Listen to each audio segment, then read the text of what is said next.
When we first began wearing masks, I caught myself over smiling to seem friendly. I also was thinking about the French, Jewish, androgynous surrealist photographer Claude Cahun and her quote, "Beneath this mask, another mask. I will never be finished removing all of these faces." She wasn't considering a pandemic. Rather, she meant that donning a mask is donning a personality. And removing the mask does not necessarily remove the personality because each previous role sticks with you. The more masks, the more the line between who you are and who you appear to be blurs. And Cahun has spent her life discovering and recovering just that authentic self. My research focuses on her resistance activities during World War II. My goal is to demonstrate that art gets us to look beyond the first mask and to start seeing the self. That self, however, contains many faces. In this image, for example, Cahun poses as an elderly woman biting a Nazi badge. And she took this picture on May 8, 1945, the day of Hitler's defeat in Europe, the day she was released from Nazi prison.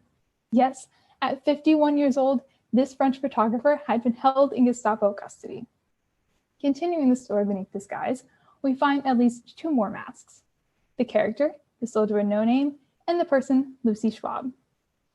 During World War II, Cahun and her partner had created the character, the soldier with no name, to resist the Nazis. From rewriting German folklore to painting coins with anti-war messages that were then spread around town, this character exposed Hitler's superficial yet devastating mission. And for 2 years, the character created so much dissent that the Germans suspected an entire network was at play. Imagine their surprise when it was just a creative homosexual couple. And the personal life beneath the soldier with no name is the second layer to this elderly woman.